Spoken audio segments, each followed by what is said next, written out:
Hello student, थोड़ा सा मेरा परिचय हो जाए, उसके बाद जो है हम लोग आगे क्लास शुरू करते हैं। ठीक, मेरा नाम रमेश विश्वकर्मा है। मैं मैथ का अध्यापक हूँ। मैं पिछले 15 वर्षों से ऑफलाइन क्लास चला रहा हूँ। अभी भी फ़िलहाल ऑफलाइन क्लास चला रहा हूँ। तो इससे क्या होता था कि बहुत ज़्यादा स्टूडेंट्स के पास में पहुँच नहीं पाता था।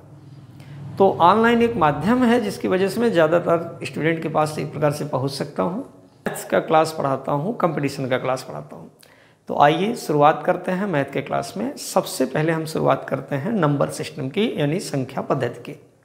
ठीक है, फिलहाल अगर आप मेरा रेजिस्टेंस जानना चाहते हैं तो मैं मिर्ज़ापुर उत्तर प्रदेश का निवासी हूँ।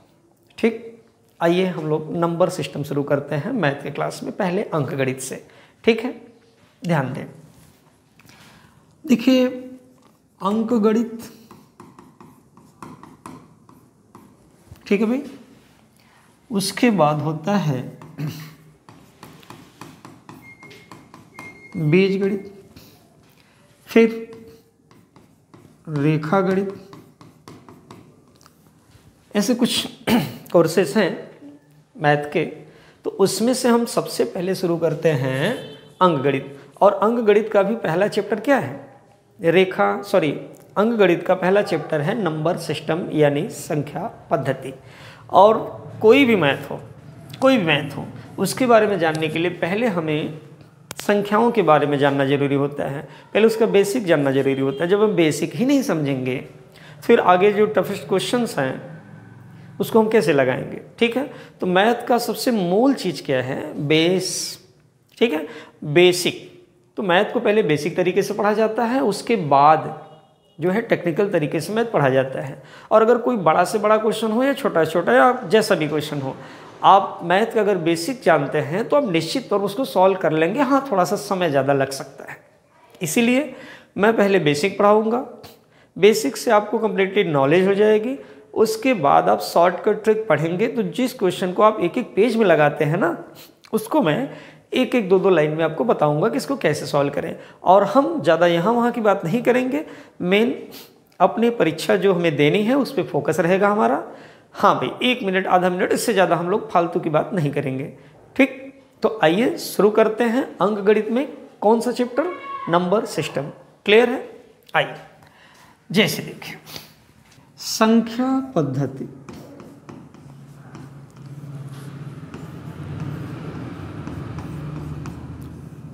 यानी कि नंबर सिस्टम। ठीक है, संख्या पद्धति यानी नंबर सिस्टम। अब नंबर सिस्टम क्या चीज़ है? तो नंबर, देखो भाई, नाम ही है नंबर यानी संख्या। तो सबसे पहले तो हमें संख्या के बारे में जानना होगा, और जब हम संख्या जान जाएंगे तब तो उसके सिस्टम को समझ पाएंगे। ठीक है, तो नंबर सिस्टम का मतलब है कि संख्याओं की पूरी पद्धति, पूरा उनका सिस्टम।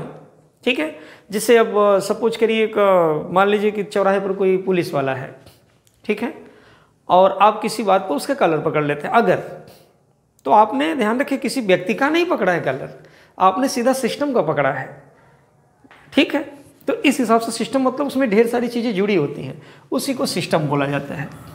ठीक भाई, अब इसमें सिस्टम में सबसे पहले हम क्या पढ़ेंगे? डिजिट के बारे में, यानी अंक के बारे में। अंक, अब देखो भैया, अंक क्या होते हैं?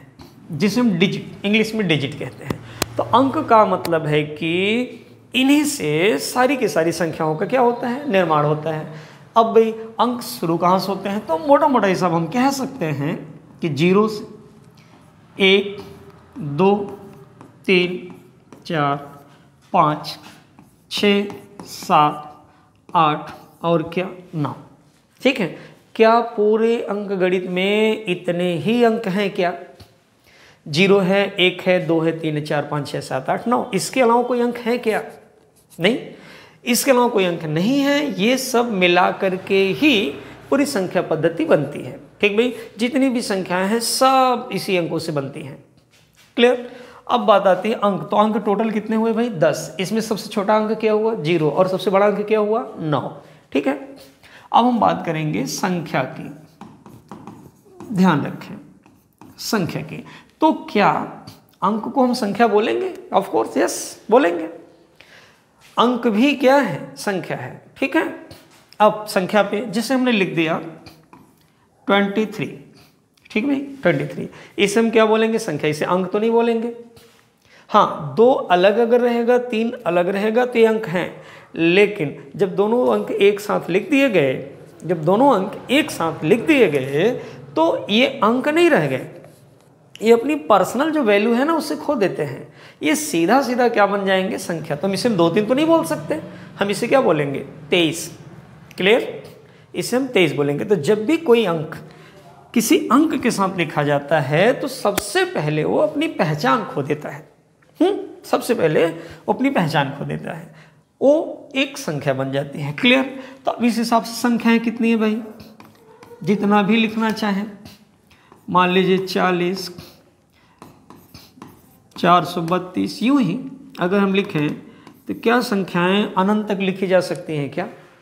तो अंक भले टोटल 10 हों, लेकिन संख्याएं कितनी हैं? क्या है? अनंत। और ध्यान रखें ये संख्या उन्हीं अंकों से बनी है, ठीक है, उन्हीं अंकों से बनी है। अब बात आती है कि अगर किसी चीज़ को सिस्टम में पिरोना है तो उसके पार्टीशन करने होंगे, हमें उसके पार्टीशन करने होंगे। उसके पार्टीशन क्या क्या होंगे ये देखा जाए, हम लोग देखें। जैसे नंबर सिस्टम की जो शुरुआत है वो पहले प्राकृत या प्राकृतिक संख्याओं से होती है, नंबर सिस्टम की शुरुआत। ठीक है, प्राकृतिक संख्याओं से या प्राकृतिक संख्याओं से, जिसे नेचुरल नंबर कहा जाता है।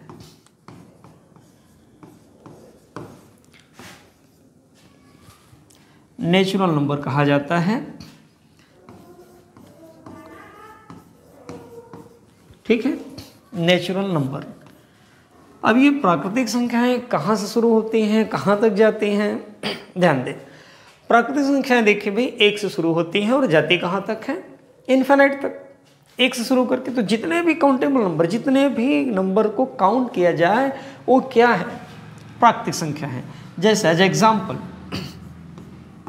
1, 2, 3, 4, 5, ऐसे कहाँ तक आप गिन सकते हैं? अनंत तक। तो प्राकृतिक संख्याएं जो होती है वो 1 से शुरू होकर के कहाँ तक जाती हैं? अनंत तक। अगर हमसे पूछा जाए कि सबसे छोटी प्राकृतिक संख्या बताओ, हमारा जवाब क्या होगा? 1। सबसे बड़ी प्राकृतिक संख्या बताओ, हमें नहीं पता, डिसाइड नहीं कर सकता, तो इसके जवाब में हम क्या कहेंगे? अनंत कहेंगे। ठीक भाई, प्राकृतिक संख्या होगी।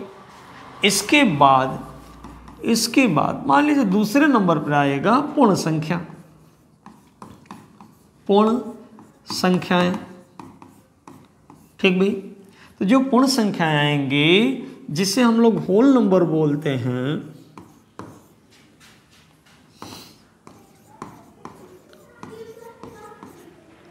Whole number.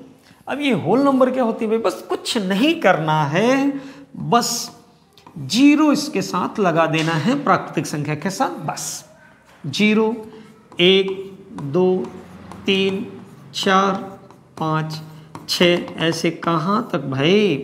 अनंत तक। ठीक है, पूर्ण संख्याएं 0 से शुरू होती हैं और प्राकृतिक संख्याएं 1 से शुरू होती हैं, जाती दोनों अनंत तक ही हैं। हाँ, इसकी तुलना नहीं की जा सकती कि कौन बड़ा है और कौन छोटा है। फाइनल। अच्छा भाई, पूर्ण संख्याएं हो गई। इसके बाद आती हैं तीसरे नंबर पे, कह सकते हैं पूर्णांक संख्याएं। पूर्णांक संख्याएं। ठीक भाई, जिसे कहा जाता है इंटीजर। इंटीजर्स। ठीक भाई, इंटीजर। अब ये इंटीजर क्या होते हैं भाई? तो इंटीजर के लिए देखिए, इंटीजर 2 टाइप होते हैं। इंटीजर जो है वो 2 टाइप होते हैं, पॉजिटिव इंटीजर और नेगेटिव इंटीजर। ध्यान रहे, पॉजिटिव इंटीजर क्या होता है और नेगेटिव इंटीजर क्या होता है, तो आपने इसके पहले आप कभी पढ़े होंगे नंबर लाइन। ठीक भाई, नंबर लाइन का मतलब है संख्या रेखा। ठीक है, अब संख्या रेखा 1, 2, 3, 4 ऐसे ले जाएं, फिर 1 2 3 4, तो -1 -2 -3 -4। ठीक है, ये संख्या रेखा हो गई। तो संख्या रेखा के ठीक बीच में क्या होता है? 0।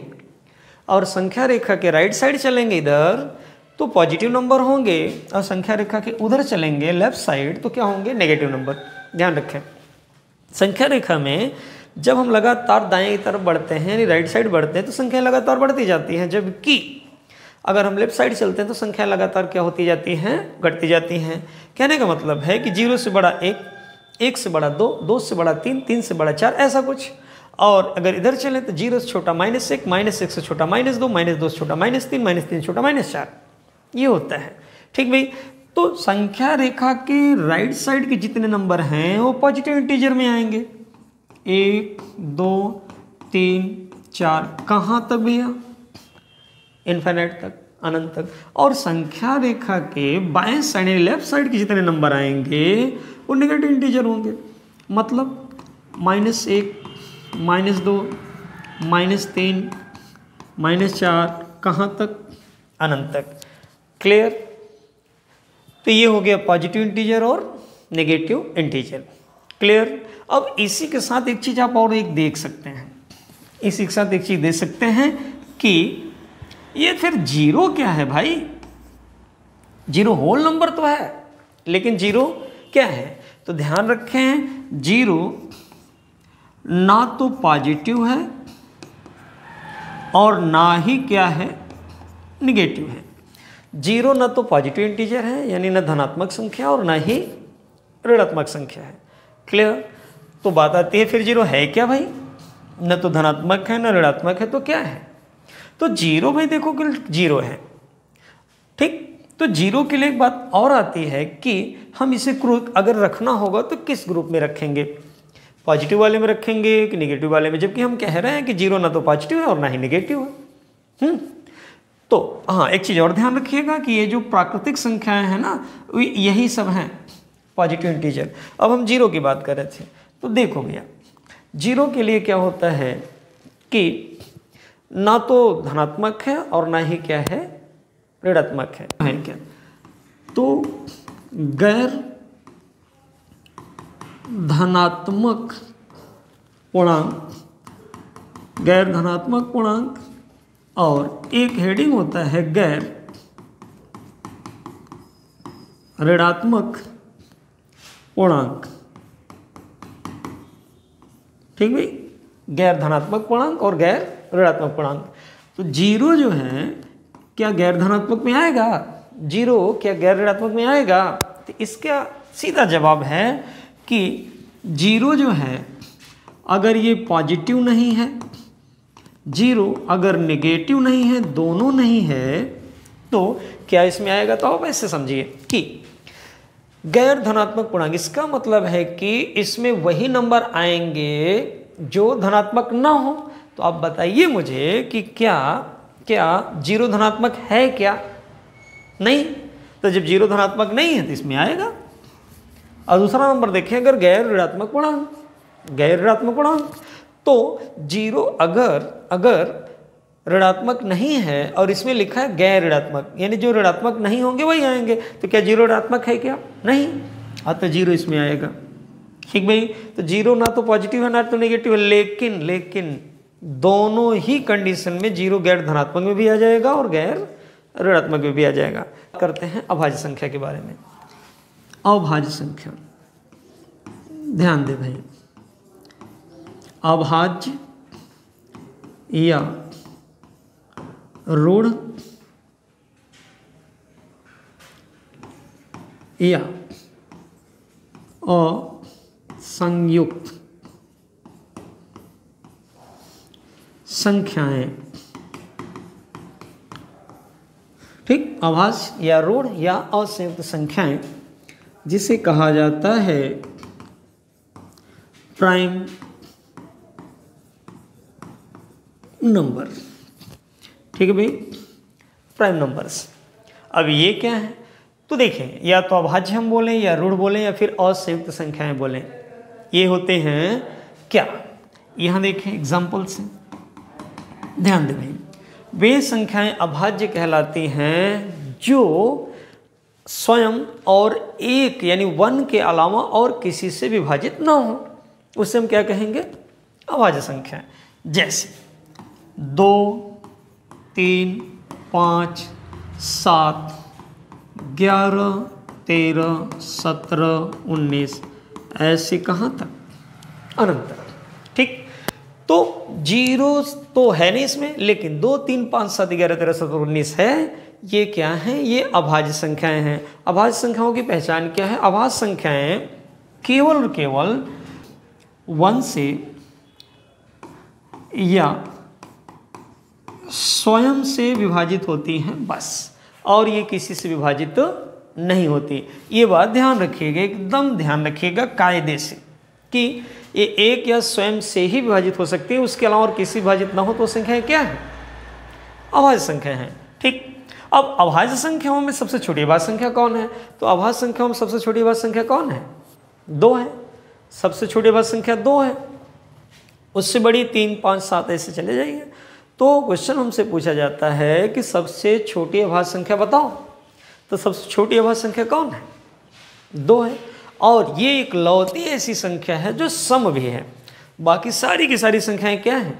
विषम है। ठीक है, बाकी अभी हम लोग केवल नंबर्स के बारे में सीख रहे हैं, तभी इसके कैलकुलेशन के बारे में हम लोग बाद में चर्चा करेंगे।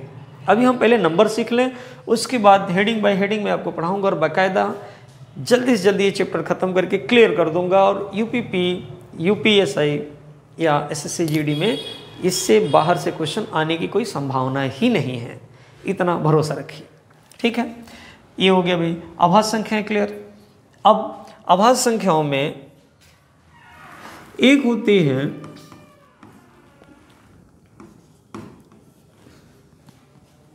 जुड़वा अभाज्य संख्याएं। जुड़वा अभाज्य संख्याएं, ठीक भाई, जिसे ट्विंस प्राइम नंबर कहा जाता है। ट्विंस प्राइम नंबर, ठीक है, ट्विंस प्राइम नंबर। अब बात आती है ये क्या है भाई? तो जुड़वा अभाज्य संख्या का मतलब है कि ऐसी 2 अभाज्य संख्याएं जिनमें केवल 2 का डिफरेंस हो, क्या है? जुड़वा अभाज्य संख्याएं। क्लियर? एग्जांपल से समझिए। जैसे हम लिखते हैं 3 और 5, तो ये बताइए क्या 3 अभाज्य संख्या है क्या? क्या 5 अभाज्य संख्या है क्या? तो आपका जवाब होगा यस, हाँ है। तो 3 अभाज्य संख्या है, 5 अभाज्य संख्या है, और दोनों के बीच डिफरेंस कितने का भाई? 5 का, कि 3 का, कि 10 का? कितने का? केवल 2 का ना, केवल 2 का ना। तो 3 और 5 दोनों अभाज्य संख्या और दोनों में 2 का डिफरेंस है, अतः ये दोनों क्या बोली जाएंगी? जुड़वा अभाज्य संख्याएं। फाइनल 3 5 हो गया, 5 7 हो गया, 11 13 हो गया, ठीक है भाई, 17 19 हो गया, 29 31 हो गया, ठीक है। फिर 59 61, ऐसा। तो 1 से लेकर 100 तक की बात किया जाए तो टोटल कितनी जुड़वा अभाज्य संख्या हैं? टोटल 8 हैं।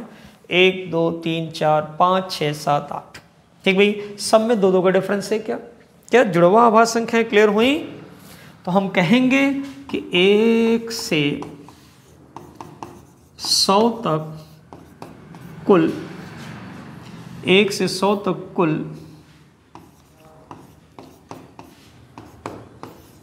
8 जुड़वा अभाज्य संख्याएं होती हैं, ठीक है। जुड़वा अभाज्य क्लियर। ऐसी 2 अभाज्य संख्याएं जिनमें 2 का डिफरेंस हो उसे हम जुड़वा अभाज्य संख्या कहते हैं। के बाद हम लोग सहभाज्य की ध्यान दें। जो भी हमें नंबर सिस्टम पढ़ना होगा या मैथ पढ़ना होगा, इन संख्याओं के बारे में हमें जानना ही पड़ेगा।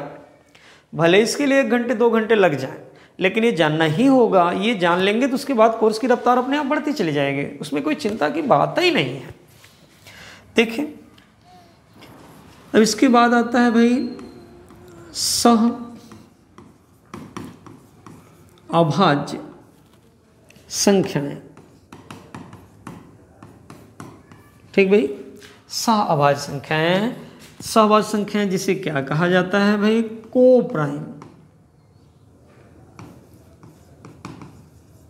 को प्राइम नंबर। ठीक है, को प्राइम नंबर। अब ये को प्राइम यानी सहअभाज्य संख्याएं क्या होती है, ध्यान रखें, सहअभाज्य संख्याएं वे संख्याएं होती हैं जिनका मस केवल और केवल एक हो, यानी 1 हो। ठीक है, जैसे कोई भी संख्या ले लें हम एग्जाम्पल के रूप में, डेफिनेशन लिखने की जरूरत नहीं है, बस समझने की जरूरत है। एग्जाम्पल हम ले लें, मान लीजिए 3 और 7 ही ले लेते हैं। तो ये बताइए क्या 3 और 7 का मस जिसे आप SCF कहते हैं क्या 1 है क्या, यानी 1 है क्या? ठीक, 1 ही है। ठीक है भाई, तो 3 और 7 का मस अगर 1 है तो ये संख्याएं क्या बोली जाएंगे, सहभाज्य। आगे अगर हम 12 और 17 ले लें, ठीक है, 12-17 ले लें, तो क्या ये भी सहभाज्य है क्या? तो आप कहेंगे अरे कैसे कैसे, 12 तो जो है अभाज्य संख्या है, ये नहीं है, फिर कैसे? तो 12 अभाज्य संख्या है कि नहीं ये मायने नहीं रखता है। सहअभाज्य के लिए जो भी संख्याएं हैं, 2 या 2 से अधिक कितनी भी संख्याएं हों, उनमें मस केवल 1 होना चाहिए। वो सम हो, विषम हो, अभाज्य हो, भाज्य हो, उससे बहुत मतलब नहीं है। ठीक है भाई, अब इस हिसाब से अगर हम लिखें 3, 5, 4, 13 ऐसे ही, तो क्या ये सब भी सहभाज्य हैं? तो आप कहेंगे हाँ हैं, क्योंकि इनका मस क्या है, 1 है। ध्यान रखें, ऐसी 2 या 2 से अधिक संख्याएं जिनका मस 1 है, वे संख्याएं सहअभाज्य संख्याएं कहलाती हैं। Final, clear. अब थोड़ा सा इसमें हम अभाज्य की बात थोड़ा सा कर लें, उसके बाद भाज्य की बात करेंगे। संख्याओं की बात लगभग हम लोग समाप्ति की तरफ हैं इधर संख्याओं पर। देखें, अब मान लेते हैं सबसे 4, ये बताइए 1 अंकों की कितनी अभाज्य संख्याएं हैं? 1 अंकों की कितनी अभाज्य संख्याएं हैं? ठीक भाई, 1 अंकों की कितनी अभाज्य संख्याएं हैं? तो देखें 1 अंकों की कितनी अभाज्य संख्याएं हैं, तो भाई सीधा सीधा है, 2 अभाज्य है क्या, 3 अभाज्य है क्या, 5 अभाज्य है क्या, और 7 अभाज्य है क्या? तो 1 अंकों की कुल कितनी संख्याएं हैं जो अभाज्य हैं? तो टोटल कितनी है, 4। कौन कौन? 2, 3, 5, 7। ठीक है भाई, ये 1 अंकों की कितनी संख्याएं हैं। दूसरा क्वेश्चन अगर हम बात करें, 2 अंकों की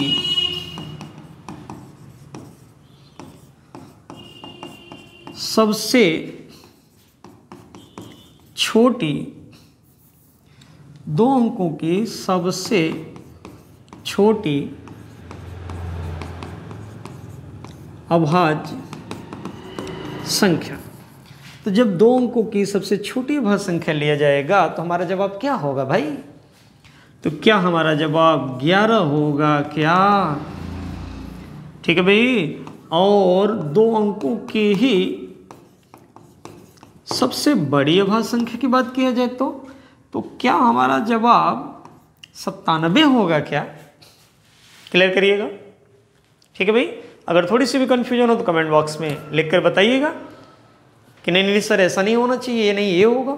ठीक है भाई, तो सबसे छोटी 2 अंकों की अभाज्य संख्या कौन हुई? 11, और सबसे बड़ी क्या हुई? 97।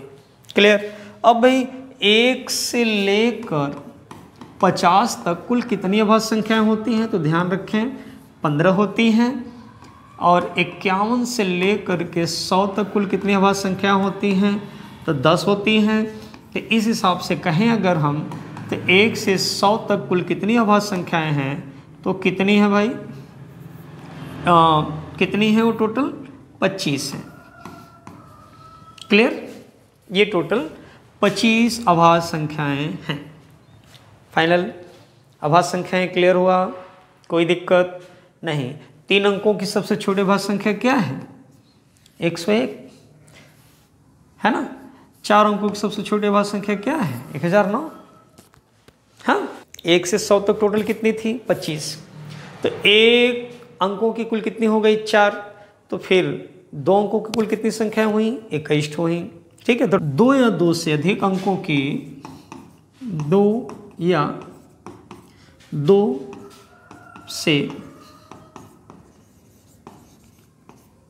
2 से अधिक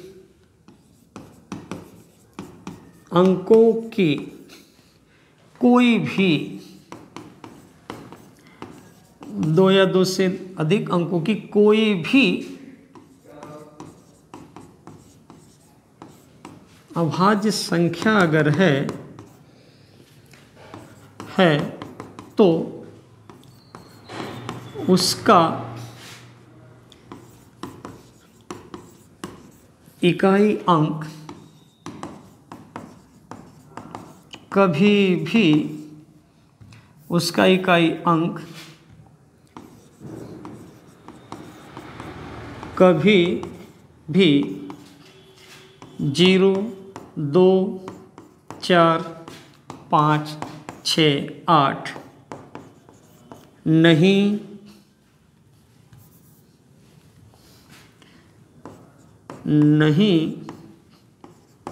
हो सकता।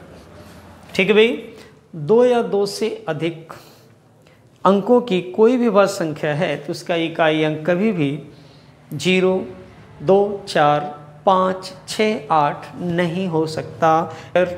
क्या आप अच्छे से अभाज्य संख्या, जुड़ो अभाज्य संख्या, सह अभाज्य संख्या, प्राकृतिक संख्या, पूर्ण संख्या, पूर्णांक संख्या, धनात्मक पूर्णांक संख्या, ऋणात्मक पूर्णांक संख्या, ठीक भाई, संख्या, अंक अच्छे से समझ गए क्या?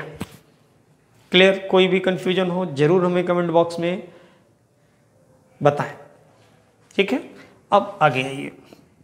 अब आगे हम बात करते हैं कुछ परिमेय संख्याओं की। ठीक है भाई, परिमेय संख्या,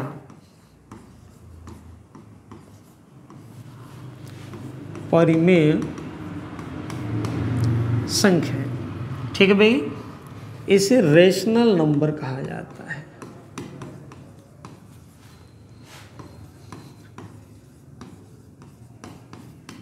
रेशनल नंबर्स कहा जाता है। ठीक भाई, रेशनल नंबर। अब ये रेशनल नंबर क्या होता है, रेशनल नंबर क्या होता है, तो ध्यान दें, रेशनल नंबर क्या है, तो इसके लिए भी कुछ रूल्स हमें पढ़ने पड़ते हैं। पहला जो पढ़ाया जाता है अक्सर किताबों में है, मैं भी वही बात कर रहा हूँ अभी, छोटी बात। ठीक है, पहला ये P/Q के फॉर्म में होनी चाहिए। ठीक है, इस फॉर्म में होनी चाहिए। दूसरा P and Q क्या होने चाहिए, पूर्णांक होने चाहिए, यानी इंटीजर होने चाहिए, पूर्णांक होंगे।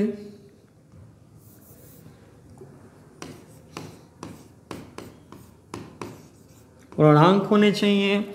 और तीसरा Q is not equal to क्या होना चाहिए, 0। अगर क्वेश्चंस जो भी दिया है इस रूल्स को फॉलो करते हैं तो वो परिमेय संख्या होगी।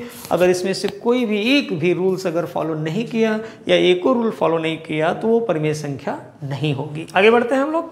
देखें तो रेशनल नंबर की जब हम बात कर रहे हैं तो पहले P/Q फॉर्म में होना चाहिए। P और Q क्या होने चाहिए, पूर्णांक होने चाहिए, यानी अंश और पूर्णांक होने चाहिए, और हर 0 के बराबर नहीं होना चाहिए। ठीक है, अब इसको हम एग्जाम्पल के रूप में समझते हैं। कैसे, जरा देखिएगा। एग्जाम्पल में हम पहले लिखते हैं 4/7। क्या ये परिमेय संख्या है या नहीं? तो देखें भाई, आप कहेंगे कि अब शर्तों का पालन करेगा तो है, नहीं पालन करेगा नहीं है। तो पहले पी बाई क्यू फॉर्म में है कि नहीं, तो हाँ 4/7 पी बाई क्यू फॉर्म में है। और पी और क्यू क्या होने चाहिए पूर्णांक, तो क्या 4 और 7 पूर्णांक हैं क्या, हाँ हैं, पूर्णांक हैं, आधा अधूरा नहीं है, सवा, सवाई, पौने, डेढ़े ऐसा तो नहीं है। और तीसरा हर यानी Q is not equal to 0, हर 0 के बराबर नहीं होता है, क्या है, परिमेय संख्या है। अगर यही हम 3/7 5/-9 लिख दें तो क्या ये सब परिमेय संख्याएं हैं, हाँ हैं, हाँ हैं। क्यों, अपॉन में है, आंसर पूर्णांक हैं और हर 0 के बराबर नहीं है। तो क्या -3 पूर्णांक होता है कि नहीं, हाँ होता है। -9 पूर्णांक होता है कि नहीं, हाँ होता है। अतः ये सारी की सारी संख्याएं क्या हैं, परिमेय संख्याएं हैं। आगे एक एग्जाम्पल हम डेसिमल वाला लें, 0.9 लिख दें, क्या ये परिमेय संख्या है, तो हम इसे क्या करेंगे, इसे लिखेंगे 9/10। ठीक है भाई, क्या ये परिमेय संख्या हो गई, सीधी सी बात हो गई, सारी शर्तों का पालन करने लगा। अगर हम केवल 7 लिख दो तो क्या ये परिमेय संख्या, तो आप कहेंगे ऐसा कैसे हो जाएगा भाई, पहले तो अपने में नहीं है तो आगे क्या सोचना। लेकिन क्या हम 7 को 7/1 लिख सकते हैं क्या, आप इसे मना नहीं कर सकते, हाँ लिख सकते हैं, क्योंकि इससे ए लिखने से इसको कोई फर्क नहीं पड़ गया, तब भी 7 था अब भी 7 है। तो अंश बटा में हर हो गया, हर 0 के बराबर नहीं है और अंश और हर क्या है, पूर्णांक है, तो हो गया क्लियर। तो दशमलव वाली संख्याएं क्या होती हैं, परिमेय संख्याएं होती हैं, पूर्ण संख्याएं परिमेय संख्या होती हैं।